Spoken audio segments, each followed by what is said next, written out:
Hey guys, it's Matt with Olympus Reptiles. If you've been following along with our last few videos, as we tell you kind of how our collection grew and the way we did that, you know that where we left off, I was in a predicament. I decided I wanted to breed ball pythons, but the problem I had was I had a lot of penises, I didn't have any females. And that obviously doesn't work if you want to make babies. So the next snake I picked up, actually, I just realized I think I got a different one first. I think this was the next one I picked up. It was. Oh my goodness. Whew. It's this girl here. That's the next one I picked up. And I ordered her from JD Constriction. Because again, I really liked the Axanthic stuff. And this is the first snake I ever had shipped too. And I'm going to tell you, I was like completely nervous about having a snake shipped. It just seemed crazy to me. And what this is a Pastel 100% het for SK Axanthic. And she was about, I think, 85 grams or 83 grams when I got her. I'd have to look back in my records. But she was teeny tiny. But this was snake number 3. And I was so excited to get her. And, you know, because I was thinking when I got her, I could, you know, breed my Axanthic male to her to make some Pastel Axanthics.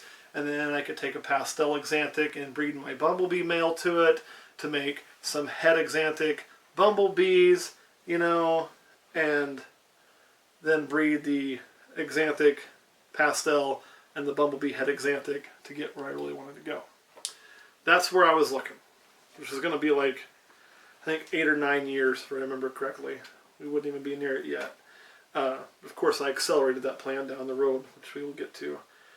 But she was just my pride and joy when I first got her, you know, being that she was het for SK Axanthic. And I'd researched my purchase. I'd researched, so when I talked about buying your hets, that's where that came from. I'd done all my research on who I was buying from to make sure I was going to get from a reputable breeder. I could trust the fact it'd be het.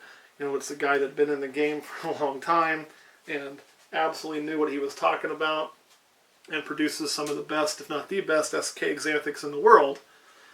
I'll go out and say, in my opinion, he produces the best SK Axanthics. I've seen there's other places that do really good, but he is consistently produces high quality animals. All I'm gunning for him. I want to do just as good, but we'll see. I'm probably not going to be quite as dedicated to one thing as he is. He pretty much only does Axanthic and I think some clown. And then I had to pick a name for her.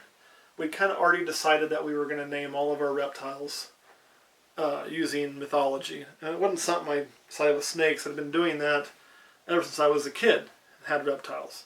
I know a lot of people do it. Mine came from, I got my first lizard when I was studying Greek mythology in grade school. And it just kind of always stuck. And so I decided to name her Pandora. And the reason I went with Pandora is if you follow your mythology, you know, you got Pandora's box. And so Pandora had a box that had a secret in it, you know, and you weren't supposed to open that or it was going to release all kinds of bad stuff upon the world. And since she was het for Axanthic, she carried the gene but doesn't show it. You know, she kind of has a secret too. Now I'm hoping whenever we fully open up her secret, it doesn't destroy the world, but that was where the name came from. That was why I chose that particular mythology name. She has been bred this year.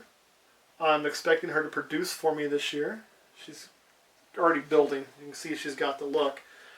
And she is ginormous from where she started. This will be one of the first snakes that I raised up from a baby, like literally a little baby, to producing. So that's really exciting. There's been a few others, but it's just, she's really exciting for me. So, and she did lay eggs for us last year. Camera guy Kurt's going to punch me for this one, but she did lay, unfortunately when she laid eggs, I was gone. I wasn't home. I was out of state. And so camera guy Kurt and Question Girl had to set the eggs up. And it was the first time that they'd ever done that. And unfortunately the moisture just got a little bit off, a little bit of moisture got on the eggs, and the eggs didn't make it. They went bad. Now some people would be pissed about that, but I wasn't pissed. The reason I wasn't pissed is because it was the first time they'd ever done it. And if you remember me talking about my breeding story, how did my first set of eggs go? Right? I can't be pissed. I appreciated the fact that they were willing to give it their best go while I was gone. And that's how we all learn. Like, you know, and camera guy Kirk could tell you, when he asked me to take care of his rats, I think I killed 5 of them before I figured out it was a wood block blocking the water intake. So, you know, it's kind of even anyway, right? That's how we learn. Sometimes we learn and there's some unfortunate results along the way, but that's going to happen. So, this year though, she's way bigger than she was last year. I'm really excited about what she can do. And I know that if we get good eggs from her and they go to term, there's going to be some holdback babies from this clutch. I got no doubt about that. Camera guy Kurt, you got any questions? Nope. No questions at all? See, you're killing me, man. Well, okay. There we go. Yes! What male are you breeding her with?